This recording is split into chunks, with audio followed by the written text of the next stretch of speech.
Edith Cushing falls in love with Sir Thomas Sharp, a charming and mysterious baronet. Edith and Thomas get married and move to his ancestral home, Allerdale Hall, which is located in a remote area of Cumbria, England, and is known as Crimson Peak, due to the red clay soil that surrounds it. Once Edith arrives at the creepy mansion, she discovers that it is haunted. She starts her investigation of the mysterious events surrounding the house, including the death of Thomas's first wife, and soon discovers many dark secrets. Hey guys, welcome to our channel, Mystery Recaps. Today we will recap a 2015 horror romance movie named Crimson Peak.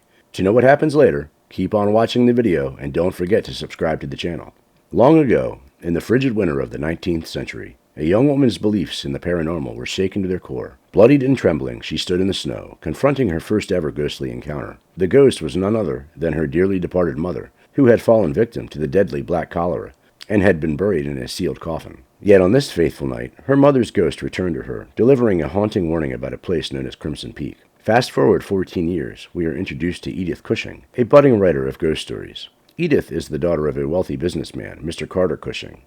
She has a close friend, Dr. Alan McMichael, who is kind and understanding compared to his snobbish family. Edith takes her writing to a publisher named Ogilvy, who was not expecting it to be a ghost story. She explains that the ghosts in her story are merely a metaphor for the past. Later, Thomas Sharp arrives in America from London to seek funding for his invention, a clay harvester. Mr. Cushing is not impressed and doesn't seem to like Thomas, who hasn't worked as hard as everyone else to get where he is. Edith met the charming Thomas Sharp, who asked her to accompany him to a party.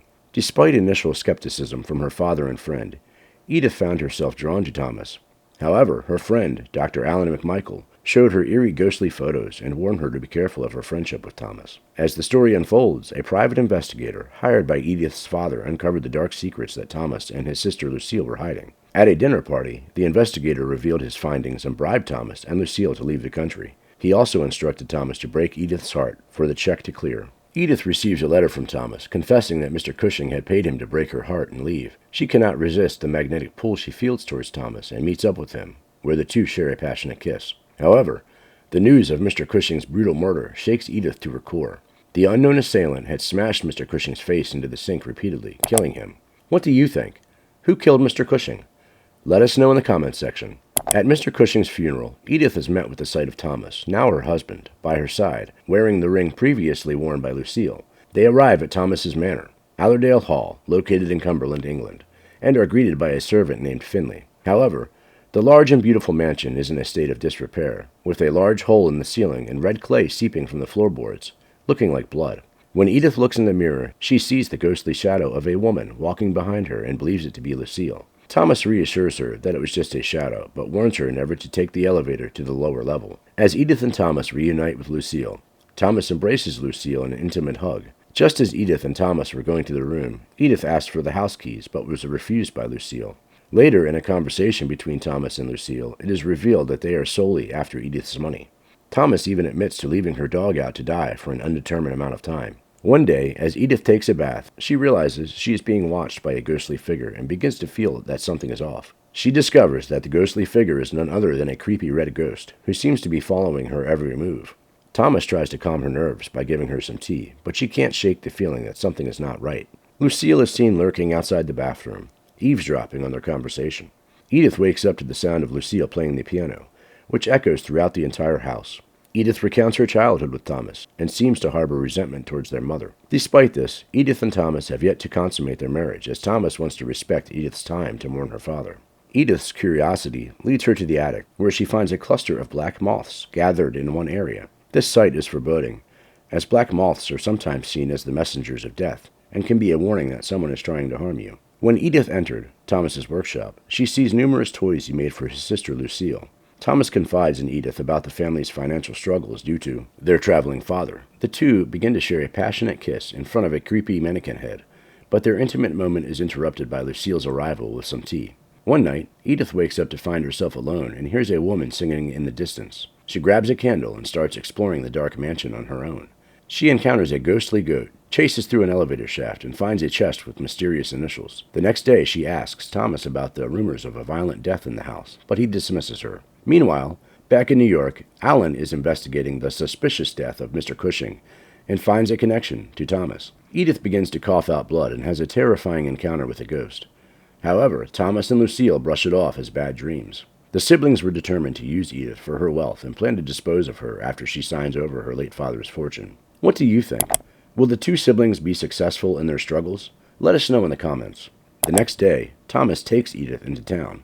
But little does she know, she is walking straight into a dangerous trap. Edith received a cryptic letter from Milan, Italy, which was addressed to Lady Sharp. However, she had no knowledge of anyone in Italy. Back in New York, she met with Mr. Hawley, who uncovered the dark secrets of Allerdale Hall. Thomas and Lucille's mother was brutally murdered there years ago. To her surprise, she also discovered that Thomas Sharp was already married. Due to the inclement weather, Thomas and Edith decided to spend the night in town. It was during that night that they finally gave in to their feelings and made love. Upon their return to Crimson Peak, Lucille was seething with jealousy, seeing Edith as a threat to her feelings for Thomas that went beyond sisterly love. As Lucille was distracted, Edith noticed a key with the word Enola on a ring and took it. Edith found out that one of the letters she received was the final document needed to inherit her father's wealth, while the other was addressed to someone named Enola.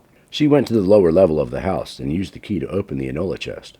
Inside, she found a gramophone player and 3 envelopes with the names of London, Milan, and Edinburgh, the 3 places Thomas visited to raise funds for his clay machine. Edith heard a noise coming from one of the clay wells and went to investigate, only to find a skeleton emerging from the clay.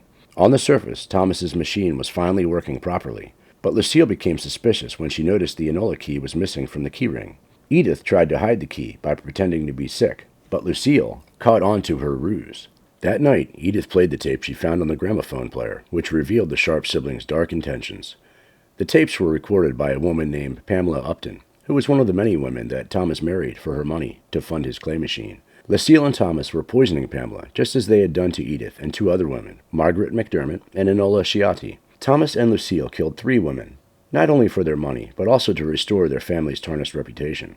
The 3 women now haunt the house, leading Edith to uncover the truth about the siblings' evil deeds. As Edith tries to escape, she discovers the horrors of the family's secret, incestuous relationship. The tea Edith was drinking was not only poisoning her, but also putting her into a deep sleep every time. One night, Edith hears the ghost of Enola Sciatti crying with a baby, leading her to Lucille's bedroom, where she finds the siblings engaging in incest. Edith tries to run out into the hall, but Lucille stops her by yanking the ring off her finger and pushing her off the 2nd floor. Just as Alan arrives to save her, Lucille stabs him and tries to get Thomas to finish the job. However, Thomas tricks Lucille and escorts Alan to the lower levels to save Edith. Lucille reveals her true motives to Edith, telling her that all the women they chose had money, broken dreams, and no living relatives that would look for them. She also confesses to killing Mr. Cushing. Edith signed the papers, but as she did, her hand shook and she suddenly lunged forward with the pen, plunging it into Lucille's chest. With a mad dash, she ran towards the elevator and ran straight into Thomas, who was filled with remorse. He confessed his love for her, despite all the lies he had told, and the poison he had given her. Thomas asked Edith to wait for him while he finished what he needed to do, and he went on to destroy the paperwork and tried to convince Lucille to leave Crimson Peak and never look back. Thomas revealed to Lucille that he truly loved Edith, which sent her into a fit of rage, and she attacked him, stabbing him repeatedly. Lucille's madness reached new heights as she chased after Edith, but Edith managed to escape and hide with Alan. The 2 of them went down to the lower level, where Lucille confronted Edith with a large cleaver, the same one she had used to kill her own mother. The 2 women fought, with Edith calling for help. Suddenly, the ghost of Thomas appeared behind them, distracting Lucille and allowing Edith to strike her with a shovel. In one final blow, Edith ended Lucille's madness and caressed the face of Thomas, her lover, before he faded away forever. Edith and Alan walked away from Crimson Peak, and in the film's final scene, Edith's voiceover told us that ghosts are real, just as they were in the beginning of the film. We see the ghost of Lucille, emotionally attached and bound to haunt the grounds of Crimson Peak forever, sitting at the piano as the movie ends. So guys, that's it for today.